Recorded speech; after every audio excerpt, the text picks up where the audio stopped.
Hare Krishna Maharaj, please accept my humble obeisances. Hare Krishna, please accept my humble obeisances. Hare Krishna Maharaj. Hare Krishna, how are you? Hey, I need to share the screen. You have to turn it on. Yes, Maharaj.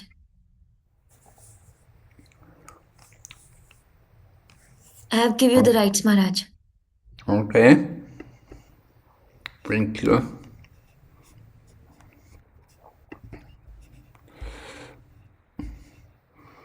Okay, can you see it? Yes, Maharaj.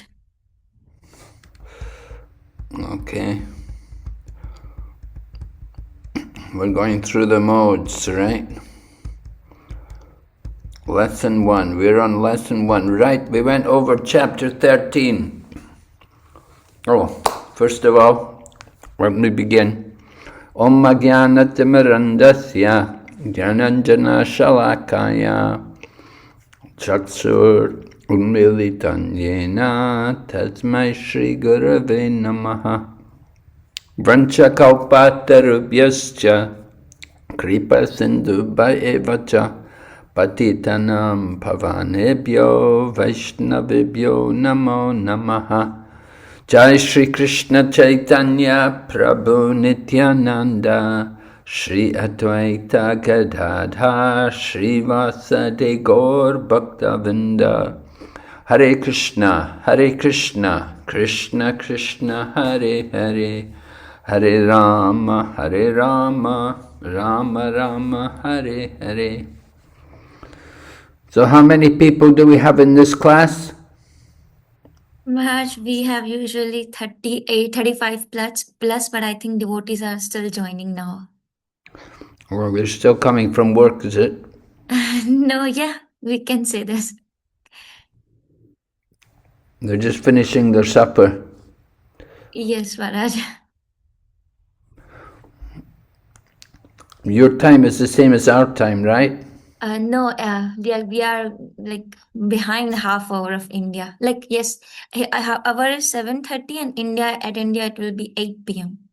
Oh, okay, half an hour difference, okay. All right, so yes, we won't wait for everyone, we're just going to begin. So yesterday we went over chapter 13. And chapter 13 began with Arjuna's question. He wanted to know about 6 things, right? He wanted to know about Prakriti and Parush. And he wanted to know about the Kshetra and the Kshetragna. And he wanted to know about Jnana and Gita.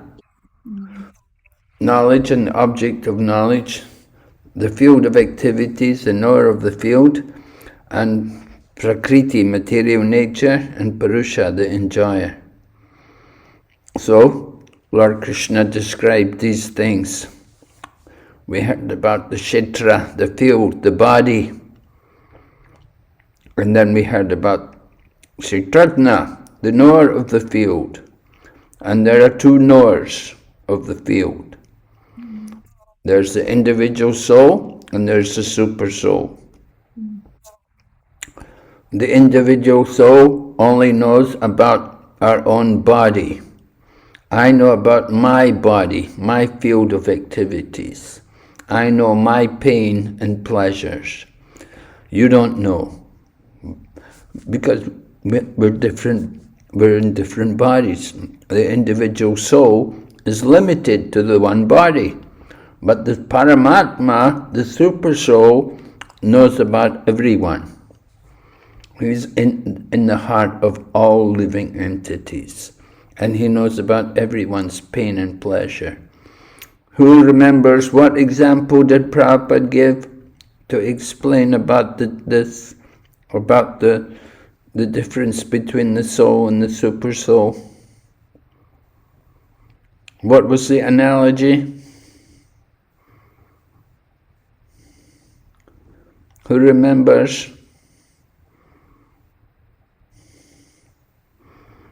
Remember about the landlord? Yeah? King Krishna? and farmer. Yes, Farmer and Yes. king. What? Farmer and king. Like farmer only knows about the field which he owns, but king knows about all the fields in his kingdom. Right, yes. The king knows about his kingdom, and the farmer knows about his field, right? So that example was given to help us understand the difference between the soul and the super soul. They're both kshetragnas, but different. And then Krishna went on to describe about jnana, about knowledge. Right? What is knowledge? Who remembers what is the definition of knowledge?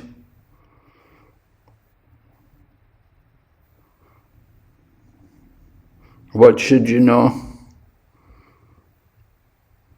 Uh, Somebody's in knowledge, they should know three things. the knower, the, the activities of the body, and the third thing I forgot. I think. They should know the soul, and the super soul, and the body. Okay. That's knowledge. We should understand these three things. And then the process of knowledge was described. Do you remember? There were 20 different things which we should understand in the process of knowledge. What was the first ones? First two? First two? Humility. Yes. Humility and Pridelessness. pridelessness. Yes, good. Amanitvam adamvitvam. Right? We should be humble and we should not be proud. Right? And then another one was we should have complete unalloyed devotion for the service of the Supreme Lord. Right? And there were many different items mentioned. Even things like cleanliness was also mentioned. Should keep everything very clean. Prabhupada was very particular about cleanliness, and he trained the devotees. Every day, everything had to be cleaned. Prabhupada's room, we would have the gaddi in his room. We had a gaddi, a white mattress covered with sheets. Every day we would change the sheets. Every day we'd wash and put clean sheets. Every day we'd clean the whole room, make sure the flowers were fresh, and put the clean sheets on the gaddi. Prabhupada was very particular about cleanliness, and especially for the deities. He said two things are very important in worshipping the deity: punctuality and cleanliness. If you cannot be clean, then you should not expect to worship the deity. So we should understand these things. Cleanliness, it's one of the important principles of the Vaishnava. Right, we take bath. Brahmachari take bath once a day. Grihasthas take bath twice a day. And sannyasis take bath 3 times a day. Lord Chaitanya would take bath 3 times a day in the sea. He would go to Puri, and when he was living at Puri, he would go to the sea, take his bath in the sea, in the salt water. But he would do it every day, religiously. I thought Prabhupada also he would take his bath, take massage and take his bath. He's very particular about our standard of behavior and keeping clean. Temple had to be spotlessly clean. The deity room had to be very clean. Sometimes we hear that the deity room, the deities look very beautiful But behind the altar, the pujari room, where all the clothes of the deities and the jewels are, is very dirty, very messy, and so many insects and cockroaches and things are there. Very bad. So we have to be very careful, keep everything nice and clean. All right. So 8 to 12, there was 20 items, the process of knowledge. And then the object of knowledge.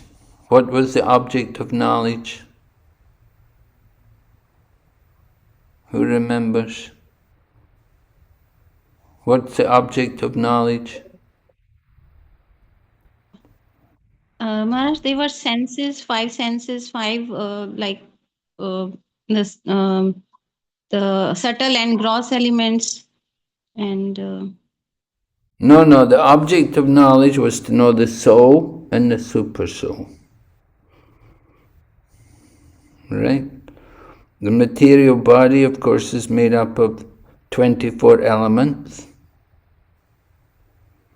The 24 elements, do you remember what they are? The 24 elements of the material body? Yes, what are they? Tell me some of them. False ego, Yes. 10 senses, 5 senses. 5 what senses? taste, sight, touch, hearing, and smell. That is the sense objects. Those are the sense objects. Right? You have 5 Air, sense fire, objects. You have 5 elements. Right? The 5 gross elements. Earth, water, fire, air, ether. Ether, yes. Then you have the 5 knowledge acquiring senses. The Gyanendriyas. Right? What are the 5 knowledge senses? eyes, Yes. ears, Yes. and nose, tongue, skin, Yes, right. Good. 5 knowledge, Gyanendriyas. And then Karmendriyas, you have the 5 working senses. voice, legs, hands, anus, and genitals. Yes, very good. And 5 sense objects. Right? You said them.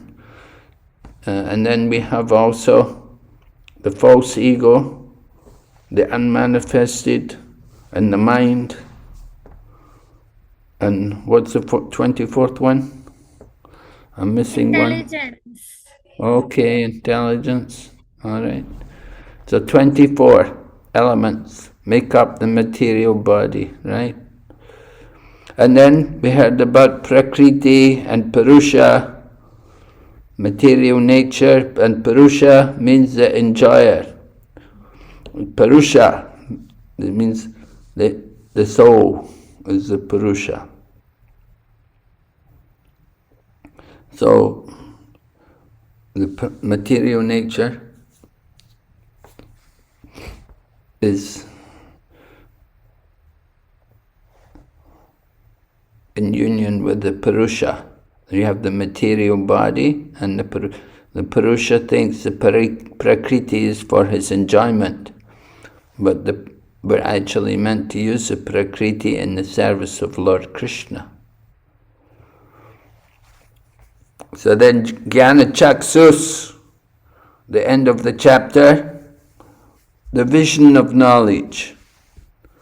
Vision of knowledge. What is that vision? Who remembers? The vision of knowledge.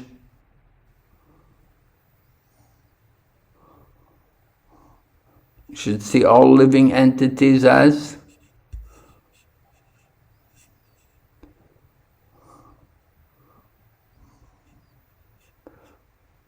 part and parcel of Krishna? Yes, let me see here. Hare Krishna Maharaj as a part and parcel of Krishna? Yes, yeah. Okay. Hare Krishna Maharaj, the vision of the knowledge is one who sees the super soul equally present everywhere. Yes, right. Yes, you should see the super soul everywhere.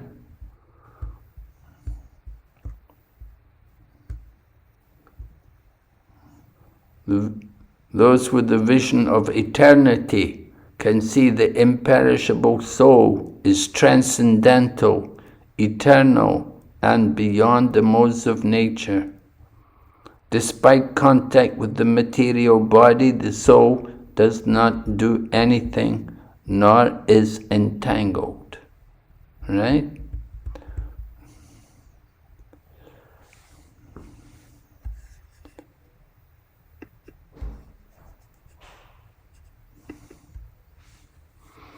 And then text 31 said, a sensible man ceases to see different identities due to different material bodies. He sees how beings are expanded everywhere. So that is the Brahman conception.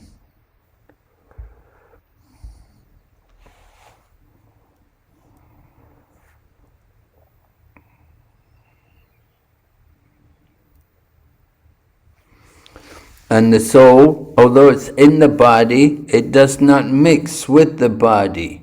And that example is given, the example is given in text 33. It says, just like the sky does not mix with anything. Although the sky is all-pervading, it doesn't mix with anything. In the same way, the soul does not mix with the body, although it's in the body. And then another example is given in text 34. Just like the sun illuminates all this universe, so does the living entity, one within the body, illuminate the entire body by consciousness. So that is the eye of knowledge, to see how the soul is there, it's spread everywhere in the form of consciousness.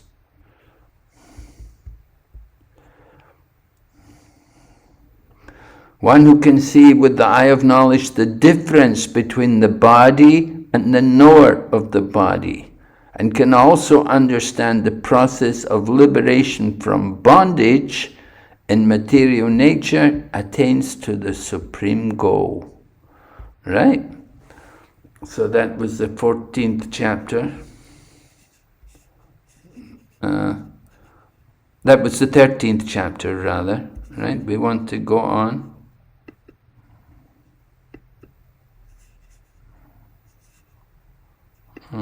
Wait.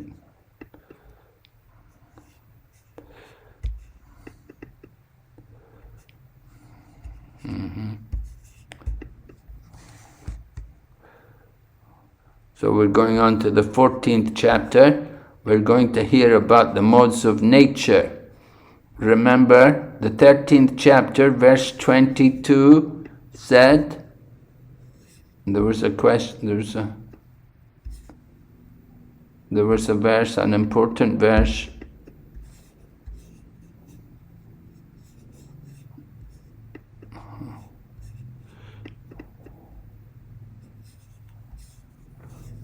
Where's my...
Hare Krishna Maharaj, I have a question.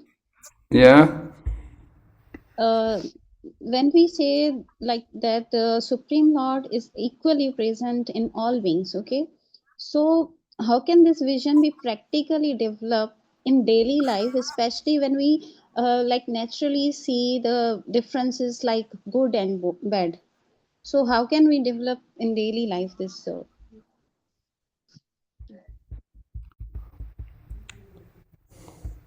Well, that is the mind thinking good and bad. The mind is thinking, this is good, this is bad. The mind is thinking, I like this, I don't like that. We have to transcend the mind. We cannot just be listening to the mind all the time. You listen to the mind will tell you all kinds of nonsense. So the mind is saying, yes, good. Mind is saying, oh, I like this. Mind is saying, I don't like that.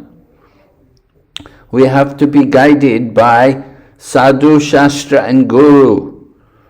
Remember yesterday, Lord Krishna was quoting what the Sadhus and the Shastra was saying. Lord Krishna is the Supreme Lord. He's the highest truth. But he was also quoting Shastra. So you don't listen to the mind. You don't just say, my opinion, I think this. No. That's the material platform. You have to come to the transcendental platform. Is it clear? Huh? Yes, Maharaj. Thank you. All right, we're going on to chapter 14. You can see the three sections here. Right? We have Krishna as the seed-giving father of all beings. And then we have conditioning, characteristics, action, and death in the modes from verse 5 to 18. And then the final section is about transcending the modes. It's a brief chapter, but it's a very important chapter. And we definitely want to understand it very carefully. All right? So, how did we get to the modes of nature? In the 13th chapter, text 22, it was described. Due to association with the modes of nature, we're performing different activities, good and bad. And here I'm quoting from the first verse of the 14th chapter, the purport.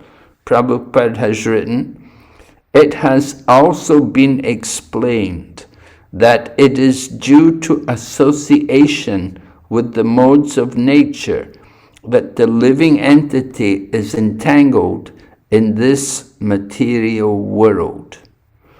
Right? Prakriti gunakarmani gunaikarma sad asad yoni janmasu. Sad asad yoni janmasu. Right? The association with the modes of nature. So, now in this chapter, the personality of Godhead explains what these modes of nature are, how they act.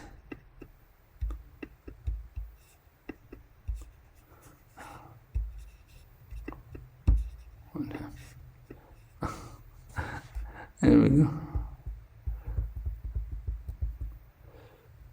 How they act, how they bind, and how they give liberation.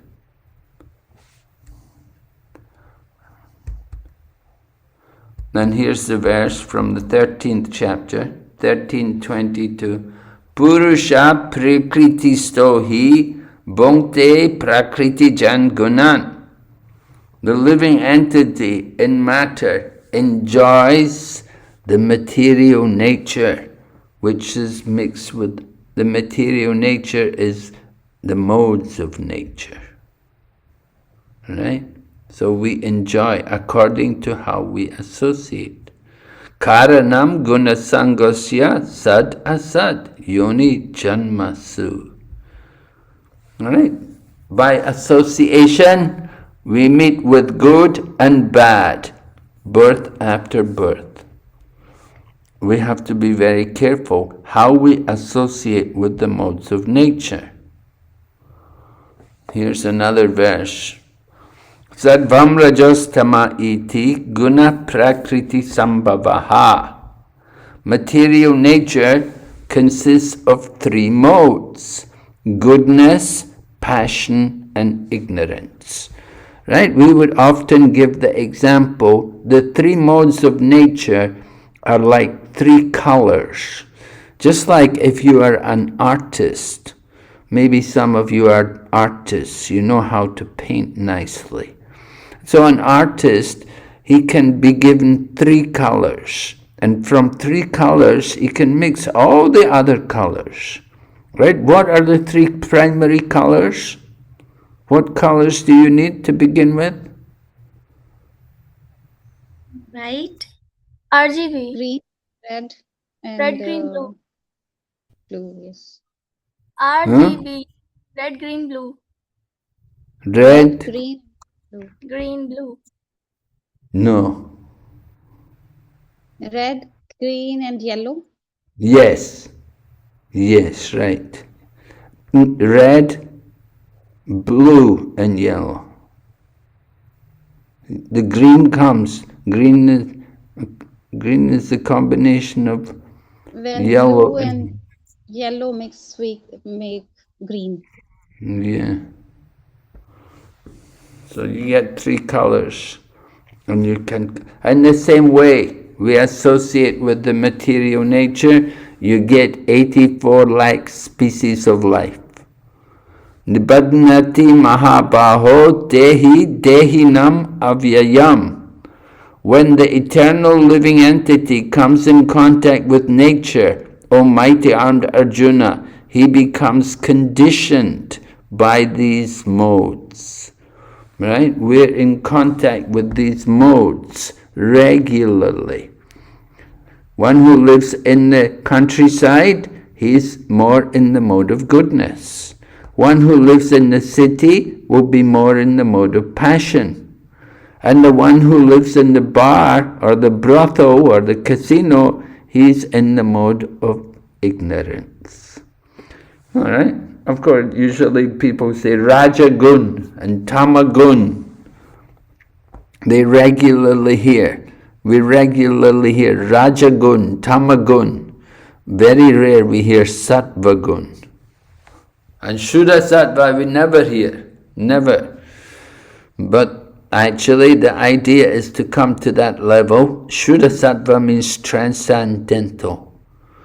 But the material world, people, ordinary people, common people, they're fully in the mode of Rajas and Tamas.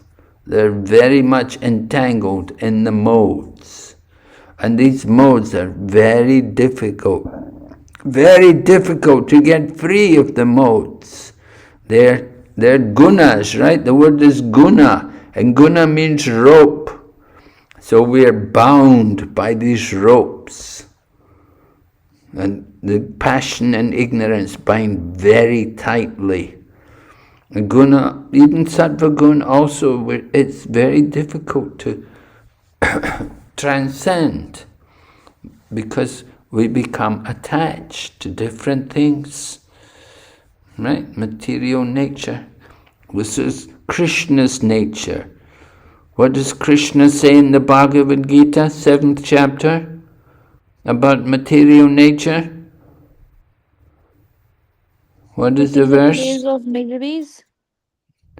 No, he said, Devi Esha. Gunamaya Mama Maya Maya Duratya Duratya. Mam Yeah. Eva Vipadyati. Yes. What's the translation? Da Bhava Samanda. What's the translation? Tell me the translation. This divine material energy of mine is very difficult to overcome, but one who surrenders unto me can easily cross beyond it. Yes, it's very difficult to overcome. Devi Hesha Gunamai Mama Maya Duratyaya. Duratyaya, very difficult. Why? Because it's Mama Maya. Krishna says, my Maya. It's Krishna's energy. Very difficult to overcome. We want to get free of the material energy. We have to be very determined. We have to really want to get free. And we need help also, because we're bound up, we're entangled in these ropes. And how to get free? You need somebody who is free to come and cut the ropes, to let you out, let you free. We need help. We need association with devotees. All right? We get entangled in the modes. So here is the details of the chapter. Verses 5 to 10. How the modes condition us. How we become conditioned to the modes. What happens? In the mode of goodness, people are conditioned to what? What are people conditioned to in the mode of goodness?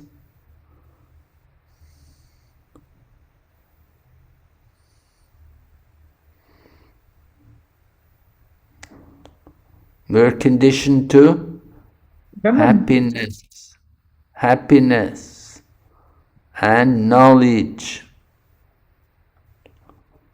Yeah, they become conditioned to happiness and knowledge. That's the mode of goodness. What about the mode of passion? What are people conditioned to? Desire and attachment. Yeah, they work very hard. They're very ambitious. They want some things, material things. And what about the mode of ignorance? How are people conditioned there? Suffering, misery. They're lazy, they're dirty, they have no knowledge. Right? So then 11 to 13 describes the characteristics and the symptoms in each of the modes. Characteristics and symptoms. We'll go through these things.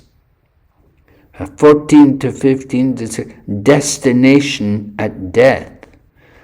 If we die in the mode of goodness, then where will you go? Higher planets. Higher planets, right. Maybe the planets of the great sages. What would be a death? What would be a death in the mode of goodness? Could you describe it to me?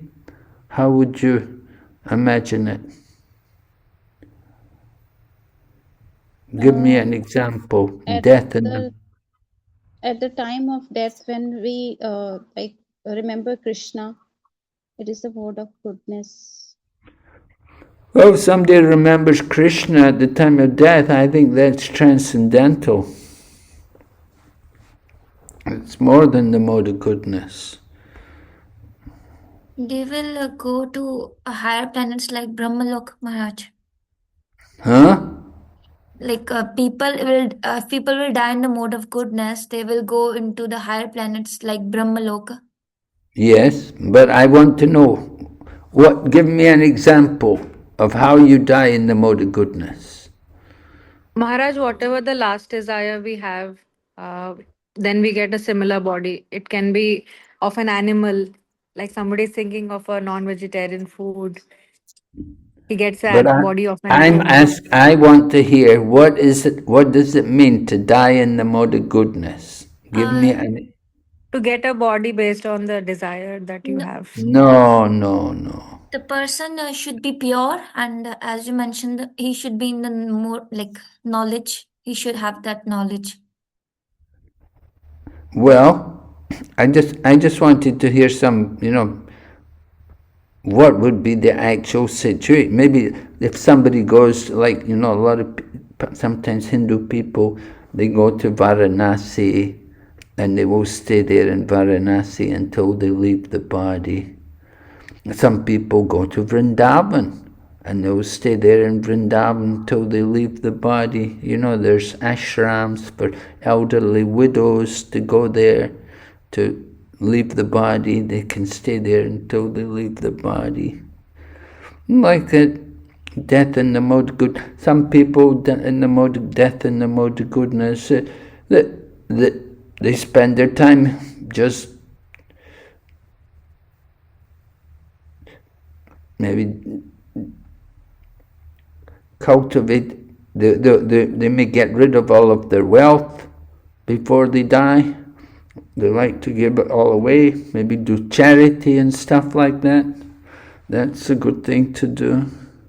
You don't want, because at the time of death, you don't want to leave everything for the relatives to all fight over.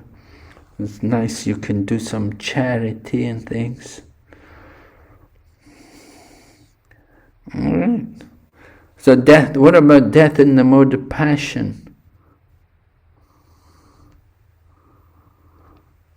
That would be somebody working very hard and they have a heart attack. You know, they're working so hard and they have the heart attack because they're so attached to their money and to trying to make more money. And death in the mode of ignorance? Because of laziness, they'll get disease, so they die. Like during sleep or... Well, I think death in the mode of ignorance would be like somebody takes drugs and they die, overdose of drugs, or they're intoxicated and they drive a car and they smash the car and kill themselves. Like that, that would be death in the mode of ignorance. So people die in the mode of ignorance, they can go down to the lower species of life or to the hellish planets. People die in the mode of passion, they will come back to earth. And people die in the mode of goodness, they go up to the higher planets. Okay? Yes? You had a question? Hare Krishna Maharaj, Dandavat Pranams. Maharaj, the one who die in mode of goodness, are they aware in their final moments? Are they aware what? Aware about their consciousness or aware about their spiritual thoughts? Usually, yes. If they die conscious, if they're conscious when they leave the body, they can be conscious about these things. Okay, thank you, Maharaj. As devotees, we prefer to leave the body to be in consciousness, not to die unconscious, but to be in consciousness.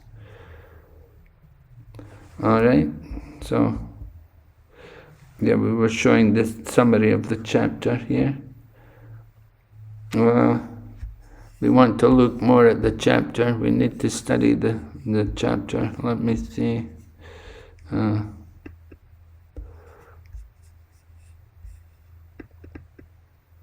Okay, here we have the three modes.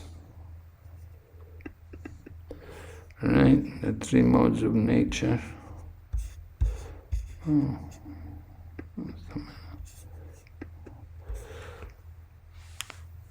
All right, so the chapter begins like this. Lord Krishna is saying, I shall declare to you this supreme wisdom, the best of all knowledge, knowing which the sages attained the supreme perfection. All right, so this chapter is introducing the subject of the three modes of nature. And it's important for us to understand these modes. So Krishna is glorifying, he's beginning the chapter, glorifying the knowledge explained in this chapter. Verse 2 says, by being fixed in this knowledge, one can attain to the transcendental nature. Thus established, one is not born at the time of creation or disturbed at the time of dissolution. And then text 3 describes the total energy, the total material substance called Brahman. Right? Remember yesterday we heard about 3 different kinds of Brahman? Do you remember? What were the 3 kinds of Brahman? Prakriti, Purusha and Jiva. Who's the Purusha? Oh, sorry, Super Soul. Yeah, Prakriti, Super Soul and the Jiva. Okay. I think I'm mistaking one Maharaj. No. Mm-hmm. Okay, so here again it's mentioning about the Brahman. It said Brahman is the source of birth, and it is that Brahman that I impregnate, making possible the births of all living beings, O son of Bharata. Right? And then text 4, Krishna is saying, because he said he's making possible the birth, he said, I impregnate the Brahman. So text 4, Krishna goes on and said, I am the seed-giving father. Right? Aham bija pradapita, Krishna said. All species of life, O son of Kunti, are made possible by birth in the material nature, and I am the seed-giving father, says Lord Krishna. And so all species of life, we're all brothers and sisters. We should see all living entities as our brothers and sisters. We see our sister flower, our brother tree, like that. That Prabhupada was in this one monastery in Australia. There were some monks living there, missionaries, Christian missionaries, and they were telling Prabhupada about one saint of their mission. And they told Prabhupada how he would address the flowers like that, as sister, and the tree as brothers. And when Prabhupada heard that, Prabhupada said, oh, that is real God consciousness. Very nice. Real God consciousness, seeing all living entities as brothers and sisters. So based on that verse, Krishna is saying like that, he is the seed-giving father. All right? So now we're going to hear about how the living entity comes in contact with the material nature. So verse 5 describes the 3 modes. And when the eternal living entity comes in contact with these modes, he becomes conditioned by these modes. Right? The modes of nature, they cover us. So we're put into contact with the modes of nature, and our contact with the modes of nature is according to our qualification. According to our actions, we get the results of our actions. Right? You know the saying, Jaisa karega, aisa barega, right? Can you say that in Urdu? Jaisa karoge, vaisa bharoge. Yeah, very similar, right? Yes, Maharaj. Mm-hmm. Jaisi karni, waisi bharni. Oh, yeah. Jaisi karni, waisi bharni. Okay. Similar, right? The idea is we get the results of our actions. Just like, you know, you have, if you're taken to court by the police, then you get punished. And if you've done some crime, you get punished. So all of us here in the material world, we're all criminals. And we've all been put into different kinds of jail sentences here in the material world. Right? That we're in the material world. This is a prison house. And we're all prisoners. And our prison uniform is the material body. So we have to understand the nature of the material world. Why did we get put into the material world? Because we misused our independence. We wanted to be independent of Krishna. We wanted to do things our way. We didn't want to surrender. So we were put into this place where, okay, you want to be independent, and then you come here in this material world. And in this material world, then you try to live your own independent existence and try to find some happiness. But of course, the happiness in the material world, it is very temporary. It is flickering happiness. It is not actual real happiness. The mind is thinking happiness, but the happiness it's very short. So we should not be illusioned by the material energy. But because we are illusioned, we come in contact with the material modes of nature.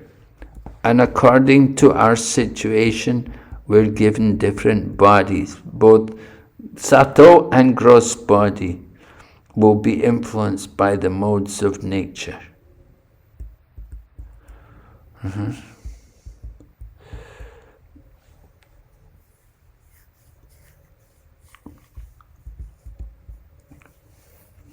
So the next set of verses are going to describe the effects of the modes on the conditioned souls. Number 6 describes the mode of goodness. And it says, being purer than the others is illuminating, and it frees one from all sinful reactions. Those situated in that mode become conditioned by a sense of happiness and knowledge. So we want to understand the danger of the mode of goodness. That while it's nice that it's purer, we do want to cultivate the mode of goodness. But at the same time, we want to understand the danger of being in the mode of goodness. Right?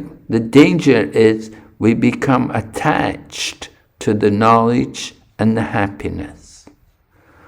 We become attached and we think, oh yeah, I know more than these other people. I have knowledge. And we think, I'm happier than these other people. These other people are suffering, but I'm happy. And in this way, we become proud. And that pride comes before the fall, right? So we become a little proud, and then with that pride, we fall down from the mode of goodness. You go down to the mode of passion, then you may go down further from the mode of passion to the mode of ignorance.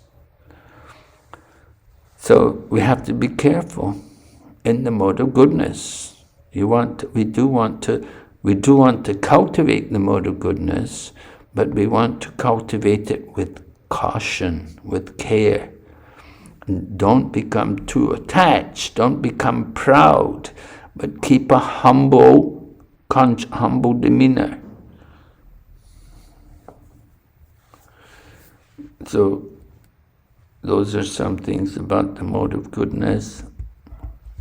And then the mode of passion, born of unlimited desires and longings.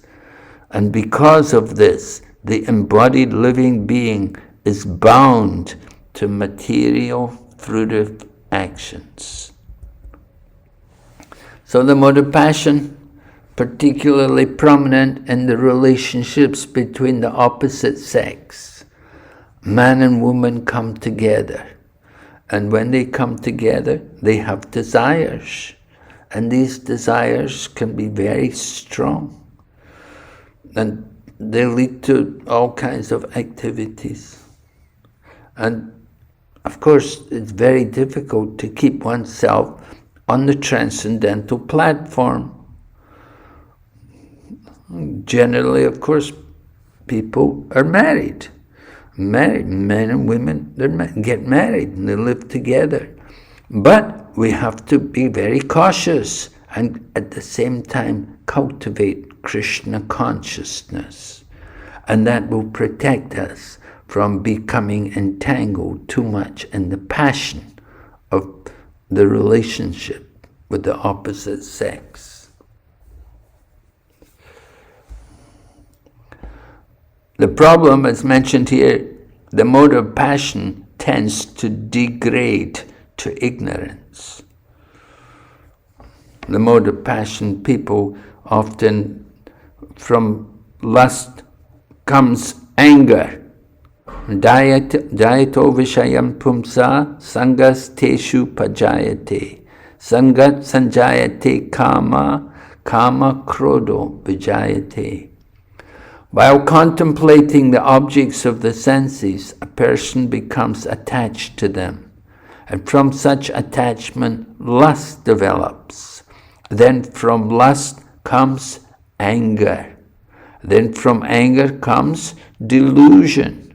And when one is deluded, then intelligence is lost and the person falls down again into the material pool. So, this is what you have to be very careful. From the mode of passion, we have to elevate ourselves to the mode of goodness. We should be very careful not to fall into the mode of ignorance. And then text number 8 describes the mode of ignorance. Delusion of all living entities, born of ignorance. Results of this mode are madness, indolence, and sleep, which bind the conditioned soul. So, the mode of ignorance, tamagun, is just the opposite of the mode of goodness. Then text 9 summarizes the 3 verses. The mode of goodness conditions one to happiness. Passion conditions one to fruitive action, and ignorance covers our knowledge and binds one to madness. Right? So those are nice summaries there. And then, how do the modes relate to each other? Because we're not just only one mode, we're a mixture of modes. Sometimes we're very good, sometimes we're very passionate, and sometimes we're very ignorant. So, how does it work? Well, sometimes the mode of goodness is prominent, and sometimes the mode of passion is prominent, sometimes the mode of ignorance. It depends. There's always competition for supremacy. Right? You wake up in the morning, you can be in the mode of passion. I'm late, I gotta rush. In the mode of passion, you rush, you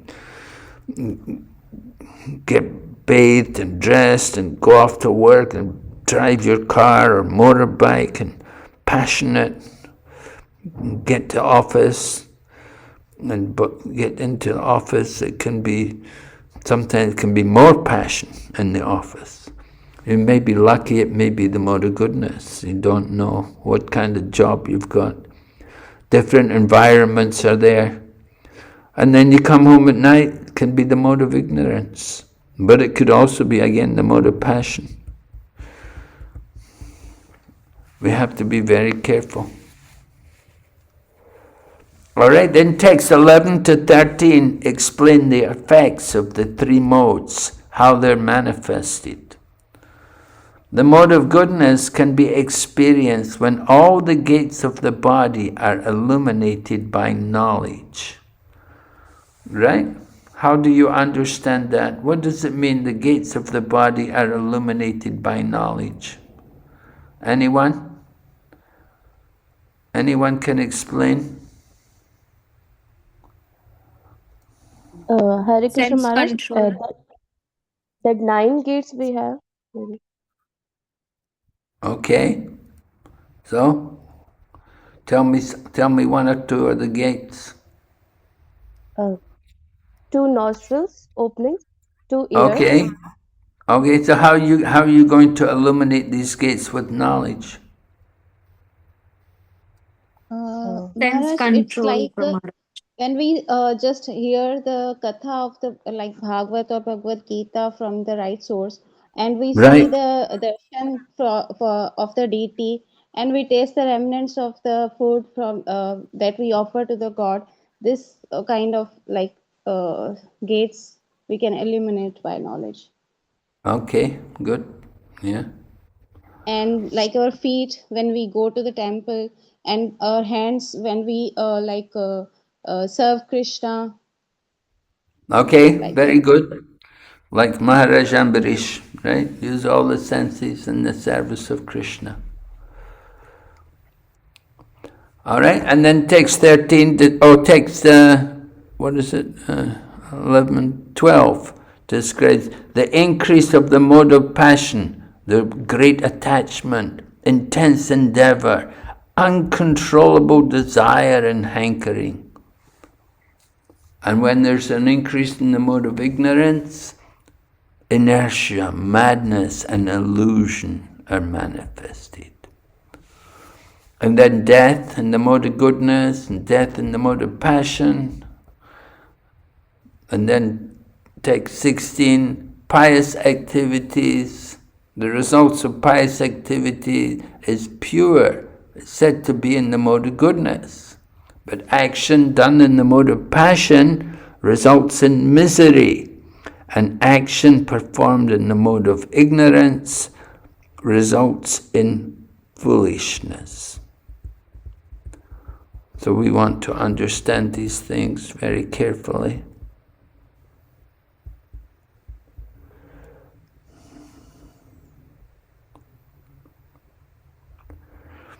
From the mode of goodness, text 17 said, real knowledge develops. From the mode of passion, greed develops. And from the mode of ignorance, foolishness, madness, and illusion develop. Those situated in the mode of goodness gradually go to higher planets. The mode of passion, they live on earth, and those in the mode of ignorance go to the hellish worlds.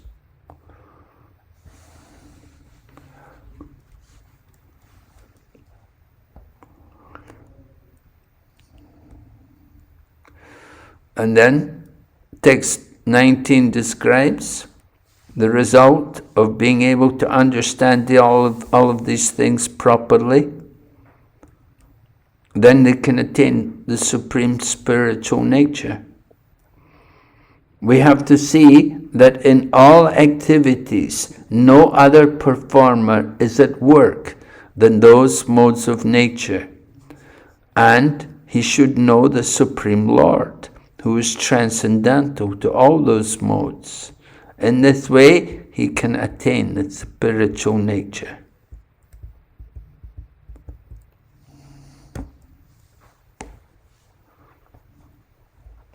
And when we are able to transcend the modes, then we can become free of birth and death and their distresses, and we can enjoy nectar even in this life. Okay, and then next, you have text 21, you have Arjuna's question. Huh?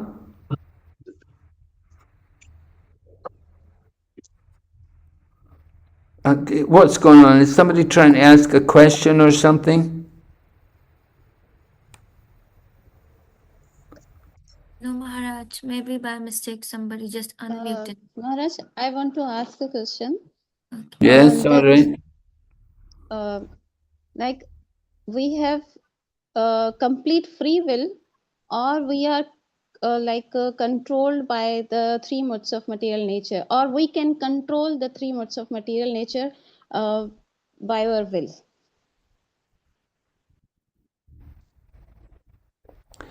No, we cannot control the three modes of material nature.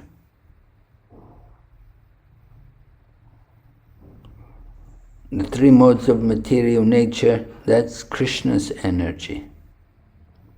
Maya jakshena prakriti suyate sacharachana. This material nature is moving under my direction, O son of Kunti. We cannot control the material nature. But we can transcend. Maharaj, we are controlled by this material mode of material nature. If we are conditioned souls, yes. Okay. Hare Krishna sorry है तूने phone किया था sorry मुझे मालूम नहीं पड़ा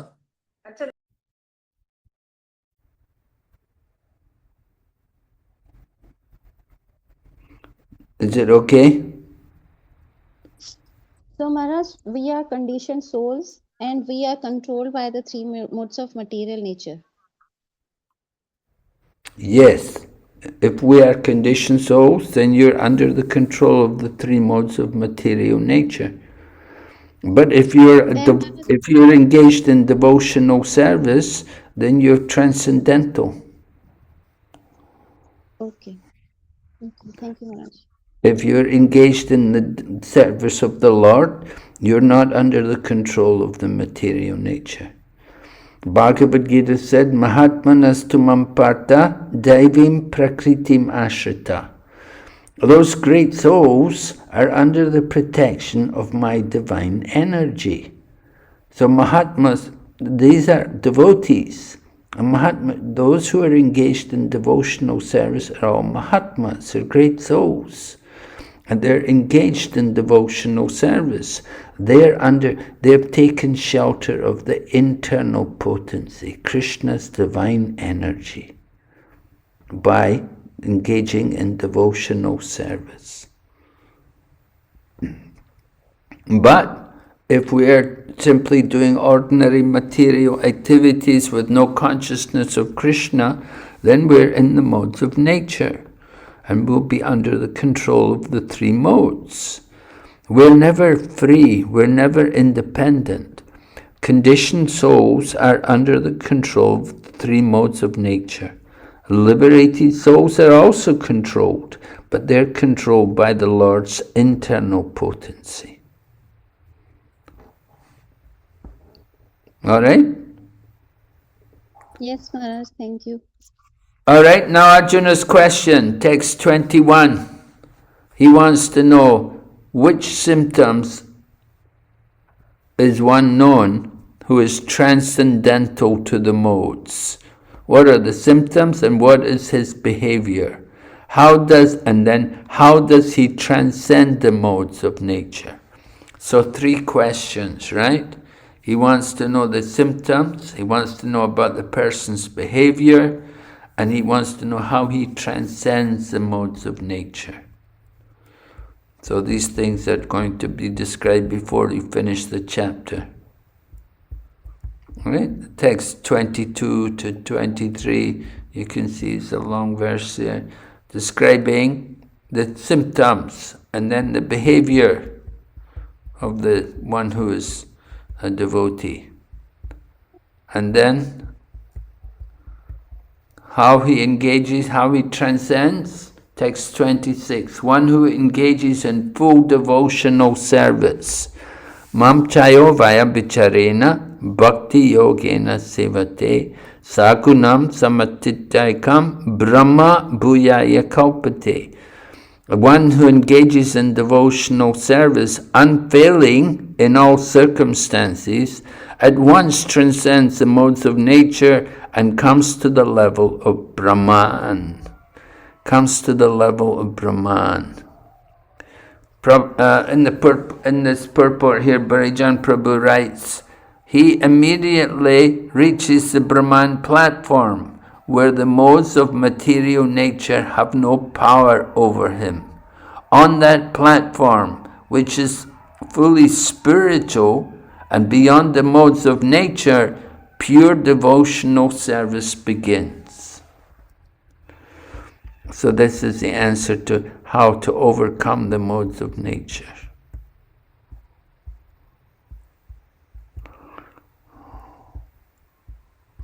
And then the last verse of the chapter, text 27, Lord Krishna, because he had mentioned about the Brahman, so one may think, well, oh, I thought we were devotees. Devotees, do we want to go to the Brahman?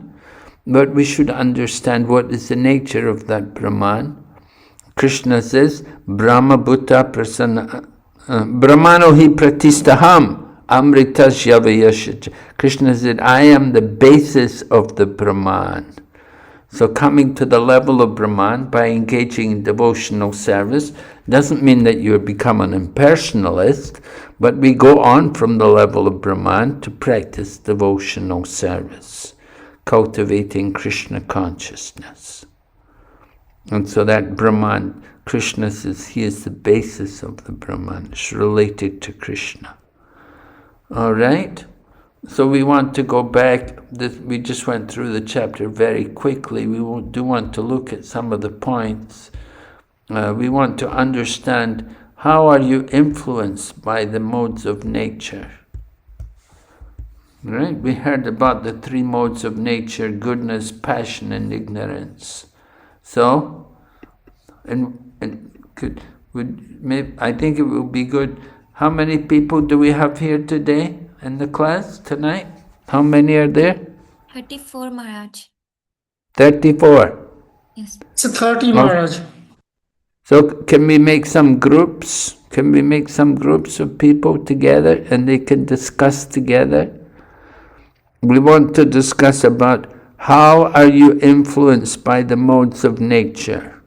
And what can you do to cultivate the mode of goodness? Yes, Maharaj. So then, Maharaj, how much time would you want them to have? I want 10 minutes. 10 minutes? Okay. Yeah. Is there any, Maharaj, like shloka?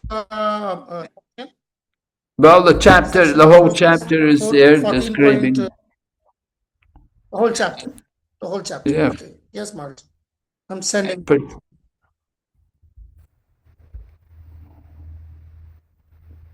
Break out 30, 6 5s are 30. I'm making 5 groups, 6 groups of 5 people each. Okay. And we want to know in what way are you influenced by the modes of nature? Which modes are influencing you more? And what can you do to cultivate more the mode of goodness in your life? Okay, is the question clear to everyone? You can look at texts 11, 12, and 13, describing the effects of the three modes. Okay, Maharaj, I'm opening the groups.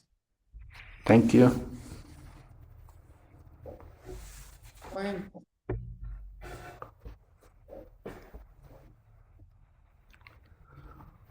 Damini, that's okay. Okay.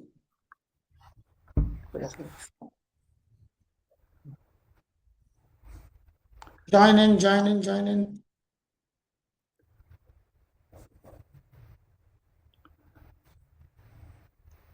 Then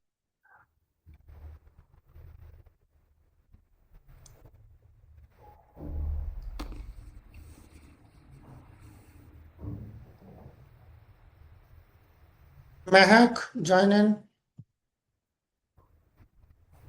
Komal Mataji, Rohit, Ria, come on in.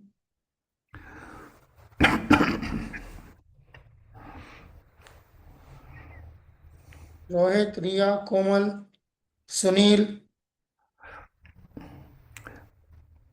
Hare Krishna, yes Prabhu ji. Join कर लो group गया हुआ है देखो प्रभु मेरे पास आया request कुछ नहीं आई वो नहीं आया नहीं ऑप्शन नहीं आया ज्वाइन नहीं प्रभु wait let me check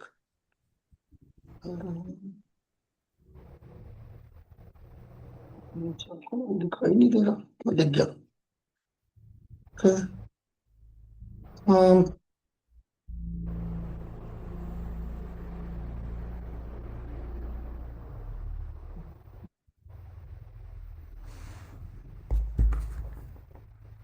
God.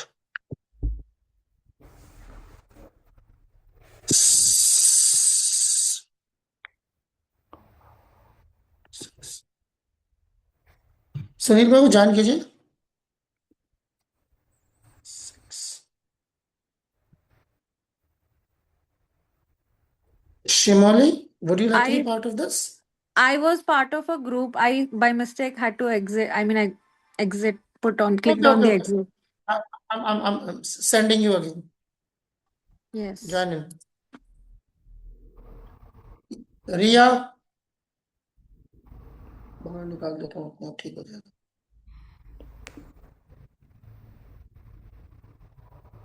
Rohit. Hare Krishna Prabhuji, No? my network is slow. अच्छा I get अच्छा. out of. ट्राई करना Please, चाहते हो दोबारा? yes, yes, yes. एक सेकंड होल्ड करना. अभी करो, क्लिक करो.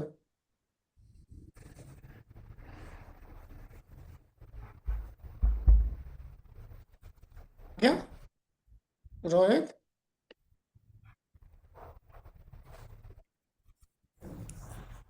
रो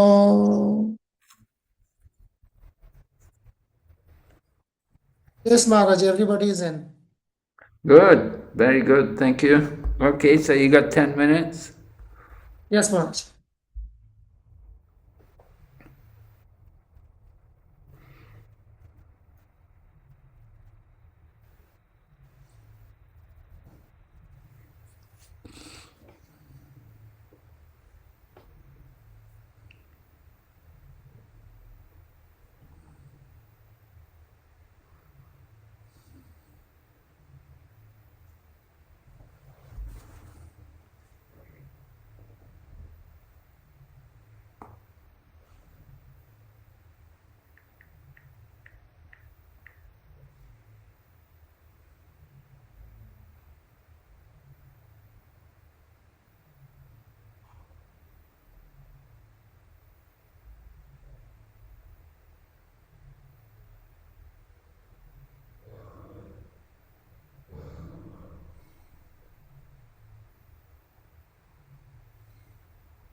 Okay, we ready? Hare Krishna. Hare Krishna Maharaj Ji. Everybody ready? We want one or two spokesmen in each group. So, Maharaj, another 15 seconds. Everybody Okay. will be joining. All right.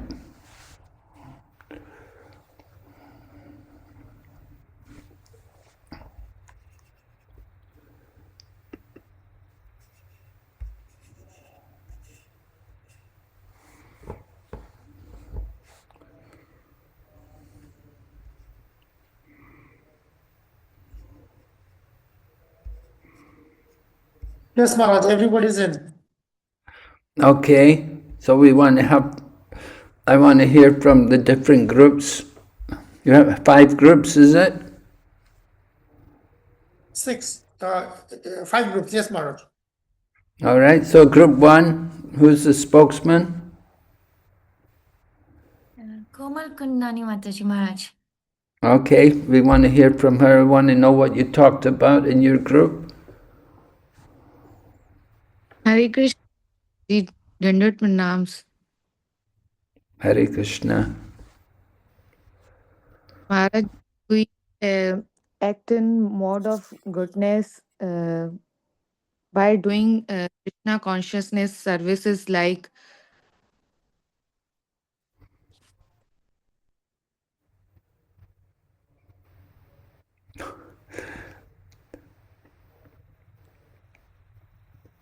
Hare Krishna.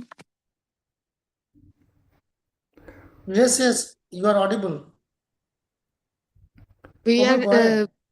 we do Krishna consciousness as a mode of goodness, like we if we eat food in a restaurant or in a cafe, we think about it at that place. If we eat uh, prasadam, this is gonna be mode of goodness. I don't understand this.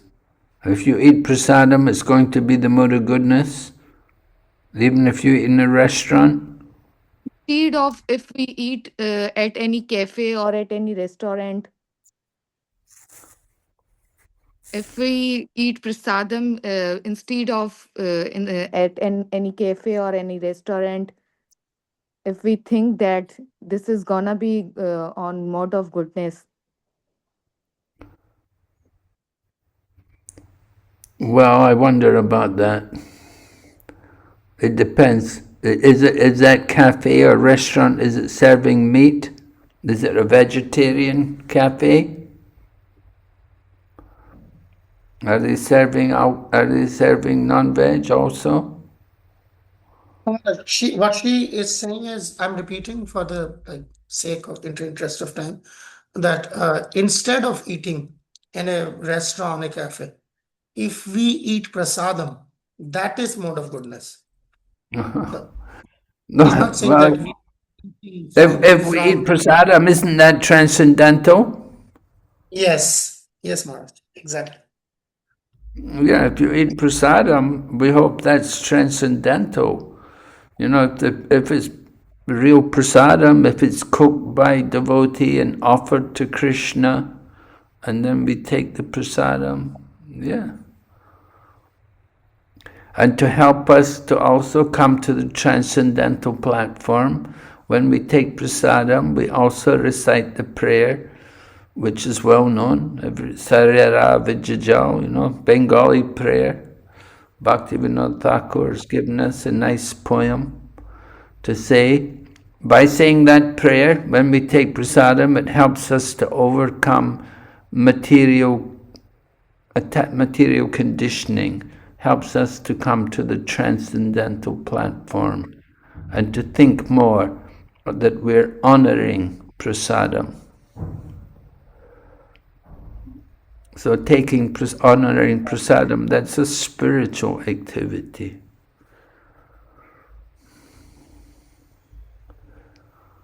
We are But I want I wanted to know how much you're influenced by the modes of nature. Which modes of nature do you feel are really influencing you, and when?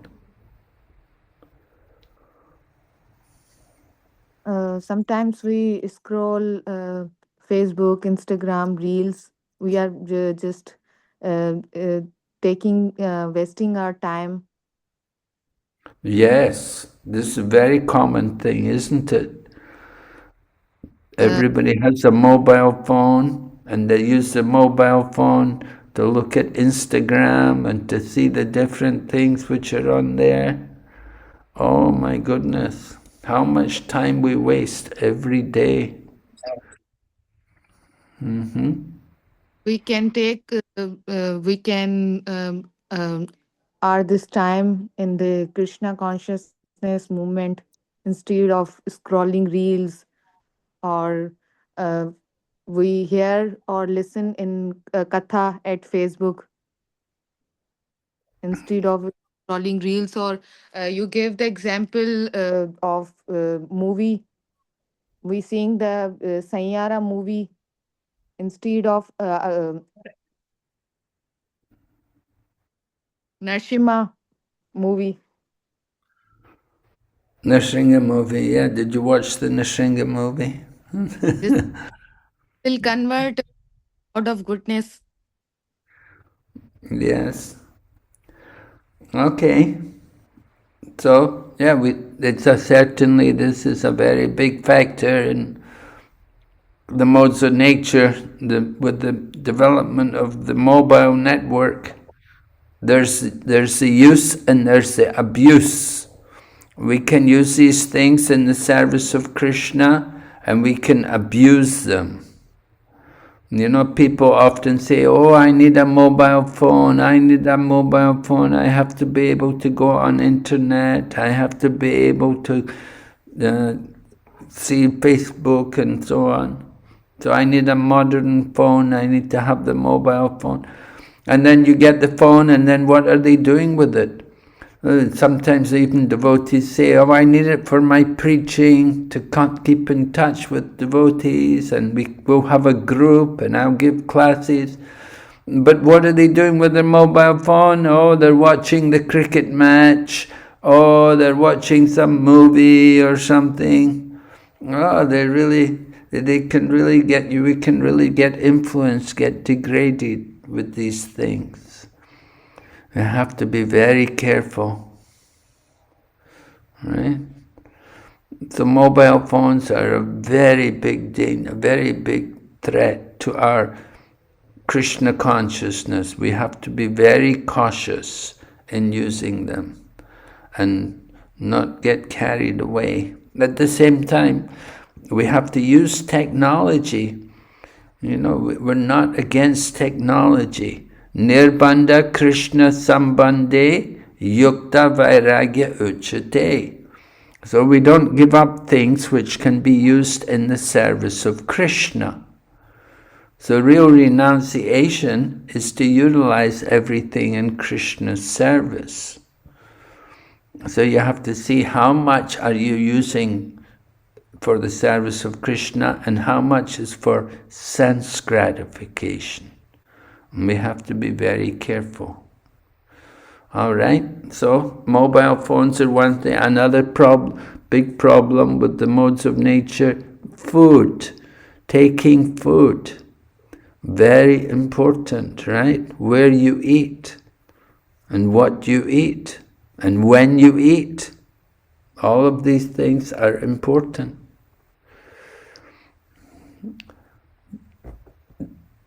We're meant to eat, you know, you should have a good breakfast, and you should have a nice lunch, and you should eat very light in the evening. When I first became a devotee, Srila Prabhupada had told all the devotees, no grains after 4 o'clock in the afternoon. Said didn't want us to take any rice or chapati or anything after 4 o'clock in the afternoon. He said that way, he said, you can eat something, it should be light, so that you can wake up in the morning. So that's one thing. And Ayurveda also teaches like that the power of digestion increases as the sun rises and decreases as the sun goes down. So it's often a problem for devotees to be a devotee if you're working or going to college or studying. It's not easy sometimes to get prasadam. You want to be careful about where you eat and what you eat and when you eat. All right, let's hear from another group. Group number 2. Who's the spokesman there? Hare Krishna Maharaj, Dandavat Pranam. Hare Krishna. So Maharaj, we had written that sleep is definitely a problem for all of us. Waking up early and sleeping early is always a challenge. So we can use that uh, for the morning programs, and for that we have to sleep early. So that is one. And food also we had covered, and the music, we are generally carried away by the Bollywood, Hollywood, English music. So that can be actually, we can actually use the kirtans. We can actually listen to more kirtans instead of the rock band music, is what we have written. So sleep, yeah, sleep is definitely an issue, problem. Of course, maybe you're married or you have a family like that, and so then it's not so easy to sleep early unless somehow you've got them trained like that. If you can train your children to sleep early and to wake up earlier. What time is the morning program there? 4:30. I mean, I'm 4:30. I'm I'm from Delhi, so I Oh, don't know about Pakistan. you're from Yes. Delhi. Okay. Yeah. So in Delhi, do you go for the morning program there? Yes, sometimes I ensure at least weekly two times or maybe once we try to go. In the week? Yes. What about, can you do it online? Can you watch online? Yes, Prabhu. You watch online, can watch Mongol Arti online? Yes. Do you do that? So we have, I mean, with the girls that we have, we perform the online Mangal Aarti when we miss out on the Going offline to temple. temple. Yeah. Yeah. Yeah. Okay. And we've written books instead of novels. We can read scriptures and friendships and any kind of a relationships that we generally maintain gives us a bad association uh, if they have bad habits. So friendships with devotees is one. Vacations instead of uh, a regular place that generally people go to, we can always go for the dham instruments and no, like instead of enjoying a DJ, we can always go for harmonium and kartal music coming out of that. And kirtan nights versus the DJ nights. Weddings is where they're more attending the Vedic weddings than the Bollywood where we are dancing and all of that. And perfumes versus itra because they're all alcoholic perfumes. Mobile phone usage for the lectures versus Instagram. Uh, Drugs and alcohol generally people get into for the high, but chanting actually gives the real high, so that we have added. And glorifying versus gossiping, glorifying Krishna, and abuse versus tolerance, um, and dancing in clubs versus dancing in kirtan, gym versus cleaning in temple, and a lot of services in the temple also actually keep you fit. So we've added that. And writing about Krishna, that we write letters to the loved ones. We can also write it for Krishna, and we can write about Krishna. And yeah, that's all, Maharaj. Rest of them were covered by the group one as well. Well, yeah, those are all things that would certainly bring you to the transcendental platform. You know, not everybody is so transcendental or can be so transcendental in their affairs. You know, we do want to have a little bit of leeway and think, you know, at least coming up to the mode of goodness. And then from the mode of goodness and going on to the mode of pure goodness. So your points were more about coming to the pure goodness.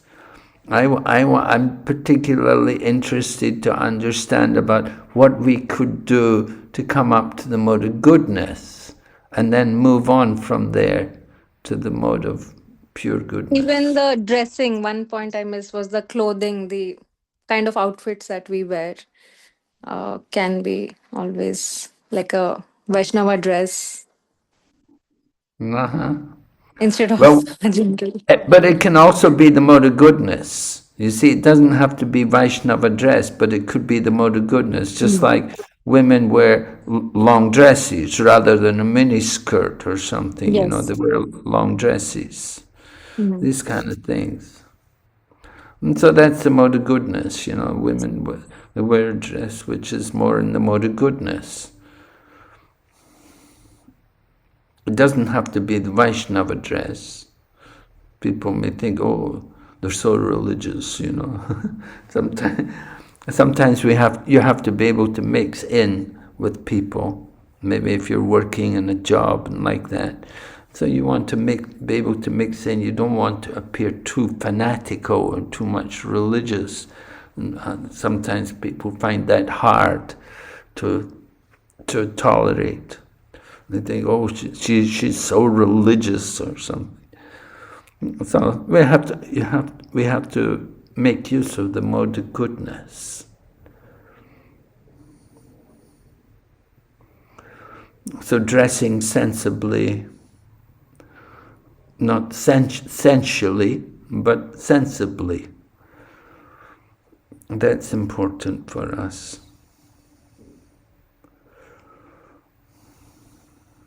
Okay.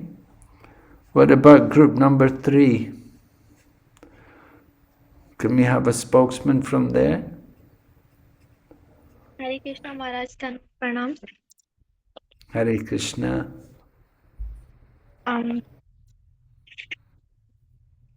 When we engage our gates in the mode of goodness, like if we do something good, if we help someone, and thinking that yeah, I am doing a right thing if I am helping someone, it is in mode of goodness. If we are uh, wearing a nice clothes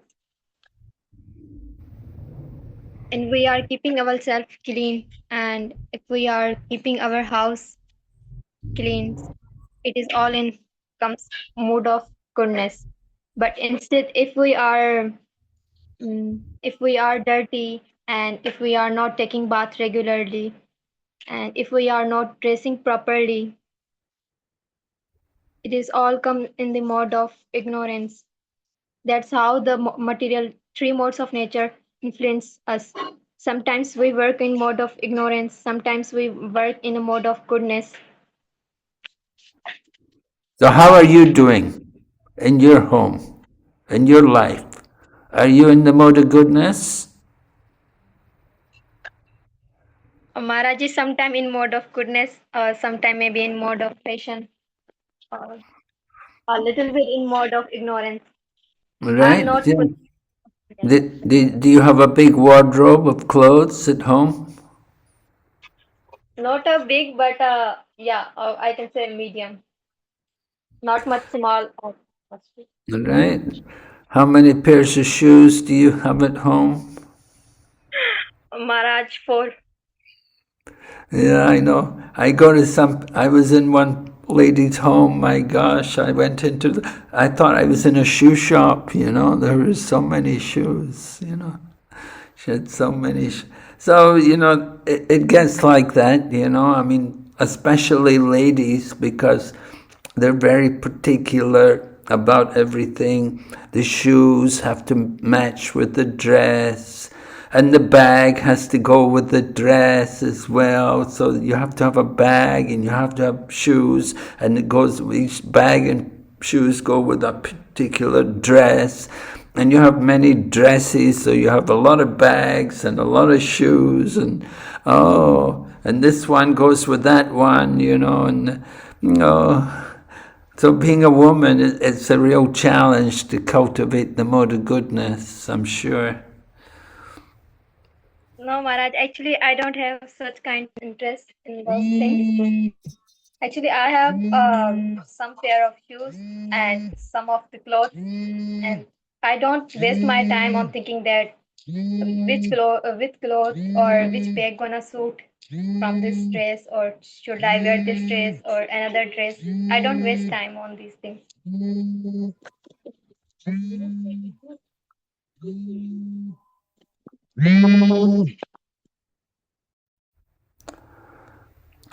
But yeah, it's definitely a challenge. I mean, I understand. For men, it's a bit easier. Like men, especially as devotees, we shave our head.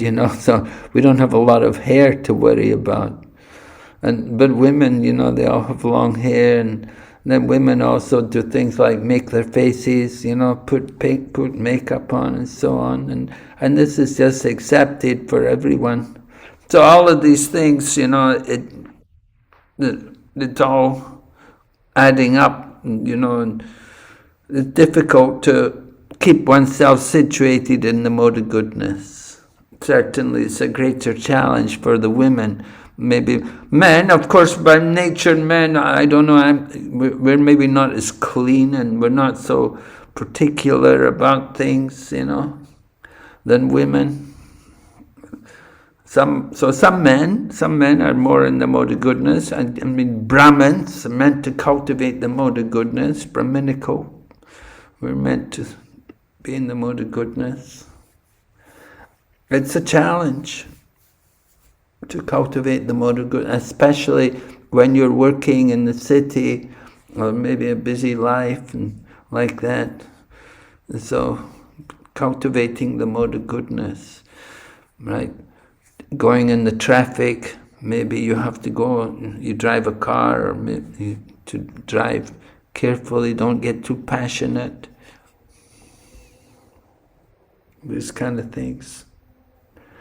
Okay, thank you very much, very good. Let me hear the next group. Where are we? Group number 4? Hare Krishna Maharaj. I want to say that we are continue influenced by our mind, through our mind, emotions, or sometimes habits.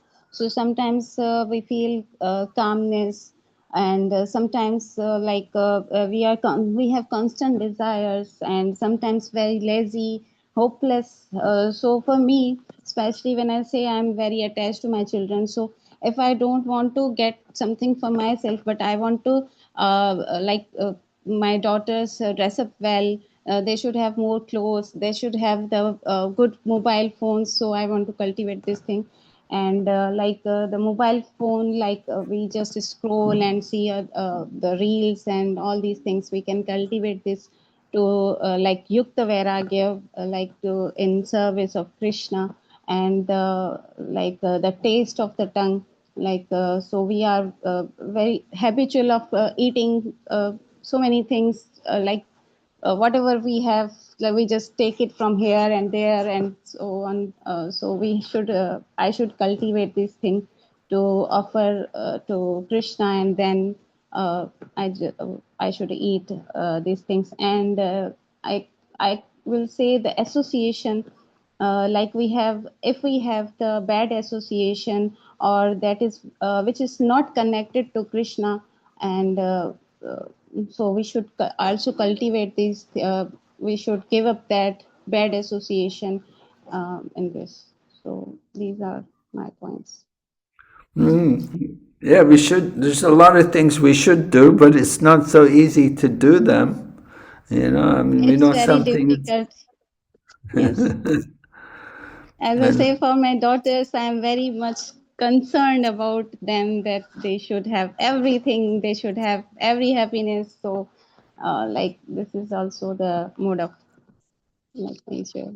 Well, I don't know if your concern is quite right. I mean, you say they should have a good mobile phone. I don't know if that's so important, you know. I mean, for your daughters, you know. And some things you may think is it's important can do them more harm than good to have these sometimes these things, you know. We're thinking, oh, this is so, my daughter should have the best phone, she should, oh my, you know, but these things sometimes are more harmful than good. We have to understand there's, you know, everything can, it can, they have a good side, they have a bad side also. You have to be very careful. Use things with caution. Yes, Maharaj, Definitely. I just like say them to read Bhagavad Gita also, and like that, the good activities also. Yeah, definitely. You definitely want to guide them. Do you arrange their prasadam? Do you give them prasadam every day? Yes, Maharaj, not every day. I just eat myself. Are they vegetarian? No, Maharaj, they are not vegetarian, but I insist Oh, them. I just instructed them very much, but they are not like they are not listening me. So now they are like one of them is 21 and the second one is 15. So I just guide them, but they are not like.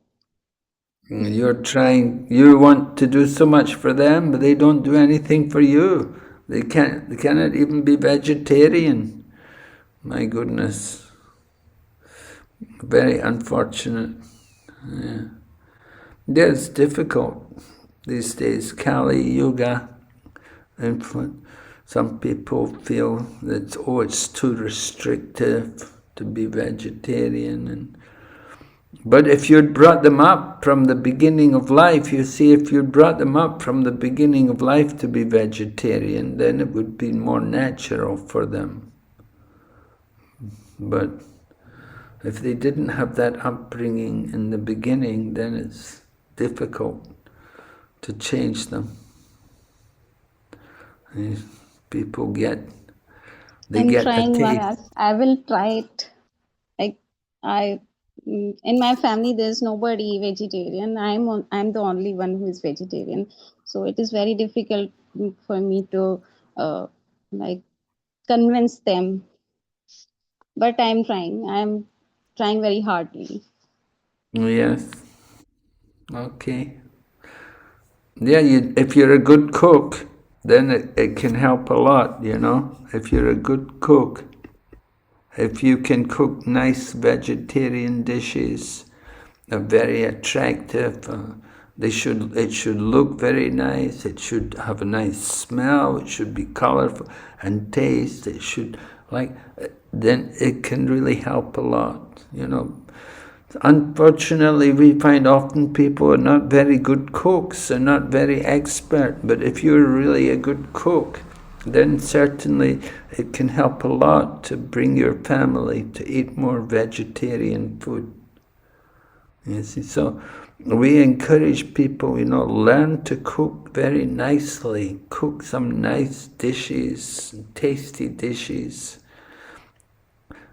Unfortunately, nowadays, you know, people, they eat out a lot, you know, eat out, fast food, snacks and things. But actually the best food is to eat at home, to be with the family and eat with the family together. People together, eat together, and everyone can eat prasadam. So it's a problem, difficult. All right, we have one more group, is it? Prabhu? Two more, Maharaj. Two more groups? Okay, let's hear from them. Group number 5. Hare Krishna Maharaj Ji, please accept my humble obeisances. So Maharaj Ji, we are like, as we talk about our group, our discussion, So we see that we are working so hard. We are in the mode of passion specifically. So we are working so hard all the day. We go to university, and after that we still continue to do that. Or we talk about our exams period. So we do all the day. We study, study, study for the sake of a good marks. So we are looking for a good result. Likewise, we are being more greedy. Like I study one more, or we will get more good marks. So yeah, we are being more greedy.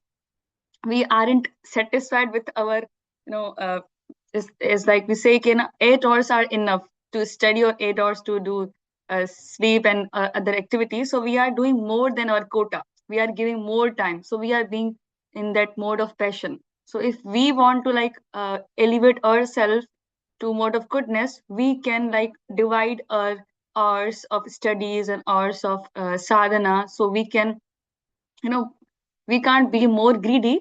We just whatever we are doing, we just do that for the sake of Krishna. Like we are doing services and we are studying, so we can give charity from that. So we can do those activities in Krishna consciousness or in mode of goodness, specifically what I say. Yeah, what you should do actually, you should study from the beginning of the course, often what happens is you wait until the exam and then you want to cram it before the exam. You do a lot of studying. You didn't do any studying earlier. But if you Yes. study from the beginning, if you don't go along and study from the beginning and do the work in the beginning of the course, then when the exam comes, it's not a problem because you've been working all year. So when the exam comes, you're ready for it and you can go through the exam without any real problem. So Yes, that's Maharaj. the mode of goodness, to be regular and regulated, because you're not regulated. So the mode of goodness means you should be regulated. You should be working regularly. Not that, well, when the exam comes in, I'll do some work. Yeah. Yes, Maharaj, Okay. this is exactly thing we are experiencing. Like start of the course, we get that lightly. We have whole year. We can do that after that. So I ignoring that time. But Maharaj, I want to ask something. Like as we study right now, okay, we are in mode of goodness. So we will elevate ourselves in the mode of we are in mode of goodness. We will elevate ourselves to the higher planets. But when we are discussing about that Amrish Maharaj example, so we are not in that mood of goodness. We are serving Krishna directly. So why we are going in that higher planet? Why not in Goloka Vrindavana? Well, if you're really serving Krishna steadily, you will go to Goloka Vrindavan. But we should generally cultivate the mode of goodness. We want to be situated in the mode of goodness. And that way then we will go to Goloka Vrindavan. We won't just go to higher planets.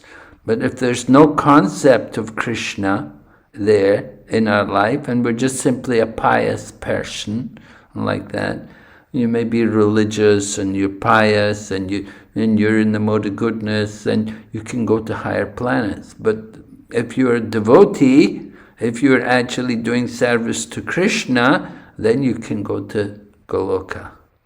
Goloka is for the devotees. It's for people who are devoted and who want to engage in Krishna's service. If you're not devotee, then you won't be very happy in Goloka. You won't know what to do. Not everyone likes to be in Goloka. Goloka is a village with a lot of cows. And Krishna goes out in the forest every day with the cows. Now, not everybody wants to do that, A lot of people, they're happier in Vaikuntha.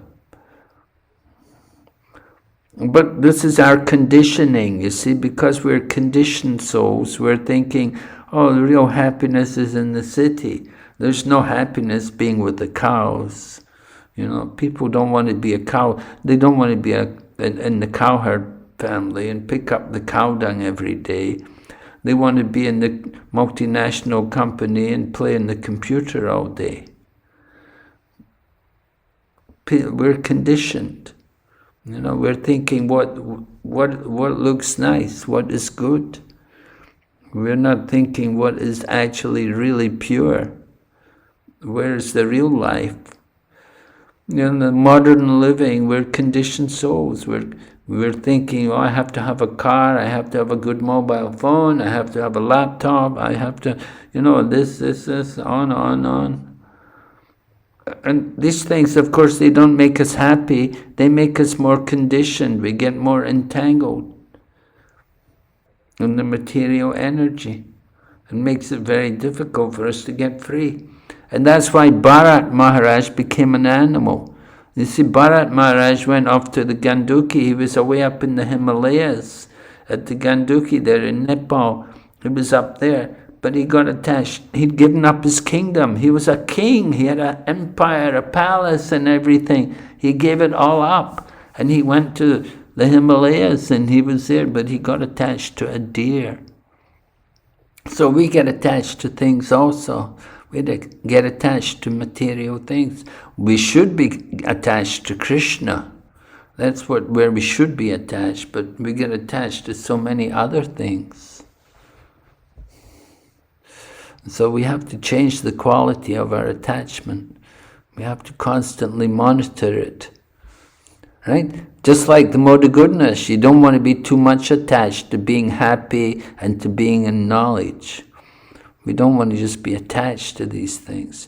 Yeah, we need knowledge and we want happiness, but we don't be attached to it. Don't be proud of it.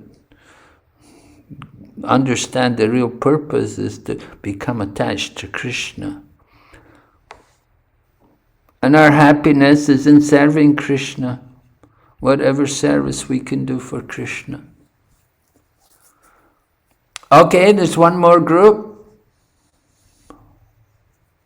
Hare Krishna, Danot Pranam Maharaji. Oh, Haribol. Almost all things are covered, Maharaji, but still I would like to share a couple of things. Like Yeah? sometimes this is the serious problem with many of the devotees. Like sometimes we chant our mala in mode of passion. Sometimes we chant it like in mode of ignorance. Like we are chanting mala, but we are using phone with that. So this is how the nature influences. So we should overcome these things. And sometime we have many desires. And like as a man, when we go for out for the earn, when we start earning in lakhs, we desire for the crores. When we earn in crores, we desire for the billions. So th- we have to overcome, we have to shift our desires towards Krishna. So these are the couple of things I have to discuss. Yes, very nice. Yeah, we have to chant with love, right? Prabhupada said we should chant like a child calling for the mother. So some love, some feeling of love should be there. It shouldn't just be some mechanical recitation. We do want to cultivate some feeling for Krishna. So we do have to be conscious of the modes of nature. Try to cultivate the mode of goodness. The mode of goodness, actually chanting, we want to cultivate pure goodness. If we just cultivate the mode of goodness, that is just to counteract sinful reactions. Or cultivate the mode of goodness, you're thinking about our own liberation. And that is not really the mood of devotion. But the devotee, they simply want to serve Krishna. They want to please Krishna. They want to develop love for Krishna. Mahaprabhu said, Prem Punarto Mahan. The goal of life is to develop love of Krishna. So somehow we want to try to develop that kind of mood. And yeah, it takes time. It's an ongoing process. We have to constantly remind ourselves, and we have to focus more on the quality of what we do, everything, the service which we do, the quality which we offer our service to Krishna. So particularly our chanting and our puja and our sadhana, it's all for the pleasure of Krishna. So yeah, an attachment, material desires, well, we have to have some desires, but if you're using it for Krishna, there's no problem. If you can make billions for Krishna, very good. We can use your billions to build temples. You know, we're not a very wealthy society. We don't have a lot of money, but you know, if we get some money, we use it for Krishna. Build a nice temple. And have nice festivals, distribute nice prasadam. We don't mind. We're good at spending money. You know, if we get money, we can spend it all for Krishna. Prabhupada went to America with no money, but Krishna gave some money now and again, and he was able to do things. Different people, but sometimes they would buy a building for Prabhupada. Like in London, Bhaktivedanta Manor, George Harrison purchased. And then in Hawaii, Ambarish Prabhu gave us his house in Hawaii. And then also helped to purchase the Detroit temple. So like that, somehow we got some money. Use it for Krishna. We don't mind. Service to Krishna. So money, everything, if you use it for Krishna, it's not wrong. Okay, so there's some hands up there. Does that mean you have some questions?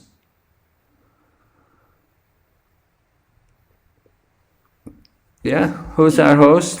Yes, I see. Yes, So, they are having question. Namni Mataji?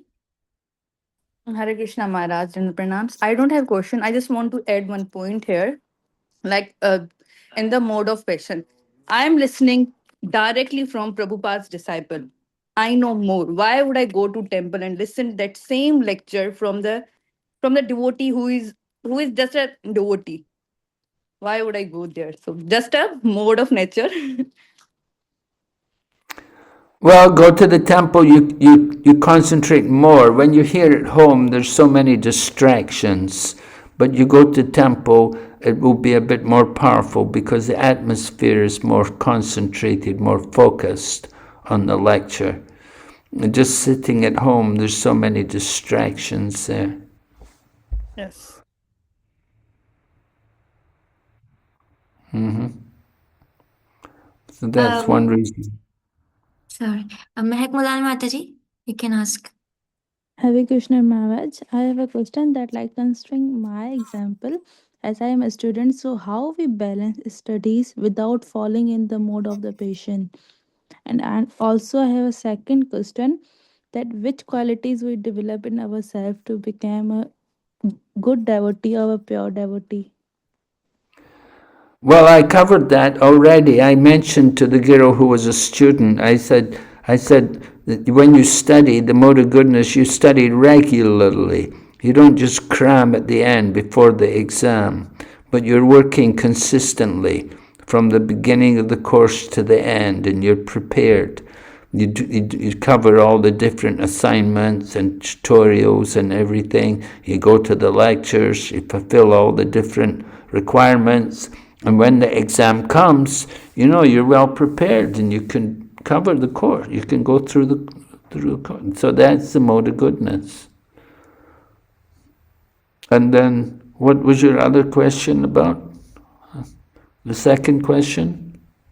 Which qualities we develop in ourselves to become a good or a pure devotee? Oh, to become a good devotee, good qualities? Well, the main quality is that you're surrendered to Krishna.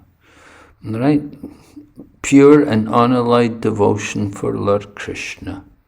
That's the main quality. You want to regularly hear and chant. You want to also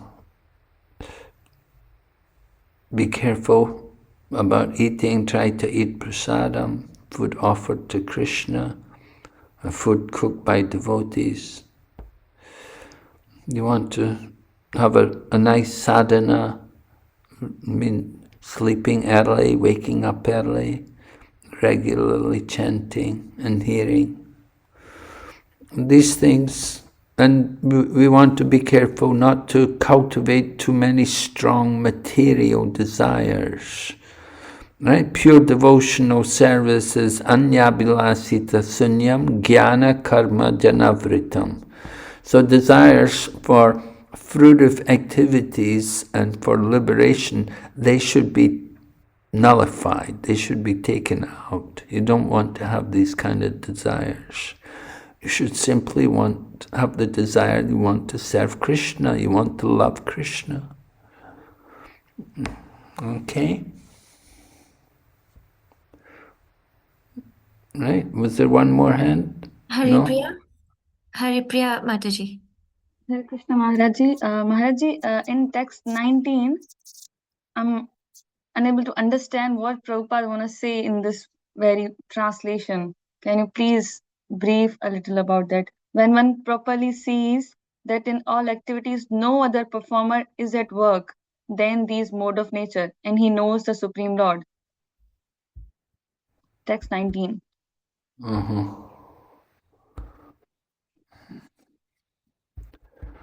When one properly sees in all activities no other performer is at work than these modes of nature, and he knows the Supreme Lord. So, we have to understand that the modes of nature are actually doing everything. It's the modes of nature which are the doer. So in all activities, we often think, I'm the doer, I did it. I did it. But actually what happened, it was just simply through the modes of nature. So somebody does something, somebody makes a lot of money, somebody loses a lot of money. You could say it's their karma, and it's also due to the modes of nature, that they're associating with different modes of nature, and they get the results according to the association of the modes of nature. You associate with the mode of goodness, it leads to happiness and knowledge. You associate with the mode of passion, you have a lot of desires. You're never satisfied, you always want more. And if you're in the mode of ignorance, then the desires are just for gross sinful sense gratification, madness and illusion. So like this, you have to understand that the modes of nature are behind everything in the material world. You can see the influence. You look at the traffic, you can see the modes of nature. You look at people, how they dress, you can see the modes of nature. You look at the food in the restaurants and on the table, you see the modes of nature. All right? And it's also said, and he knows the Supreme Lord, who is transcendental to all these modes. So, not only does he understand the modes of nature, but he understands there's a person controlling the modes of nature, who's above the modes of nature. And that there's one Supreme Lord. There's a Supreme Being over everything. And he is transcendental to all these modes, and the material nature is actually under his direction. All right? Can you understand? Yes, Maharaj. Thank you so much.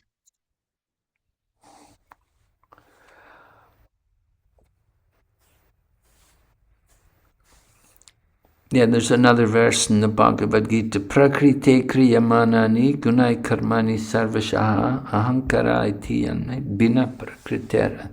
The bewildered spirit soul, under the influence of the material nature, thinks himself to be the doer of activities which are carried out by the modes of nature. Okay? So we have to see the modes of nature working, and how the Lord is also there. All right, any other questions before we stop here this evening? No, Maharaj. All right, so we'll see you tomorrow night. We'll be back tomorrow night. Thank you very much. Srila Prabhupada Ki Jai. Narasimha Maharaj ki jai. Hare Krishna. Thank you, Hare Maharaj. Krishna. Hare Krishna. Pranam. Hare Krishna. Hare Krishna Maharaj. Hare Hare Krishna. Krishna.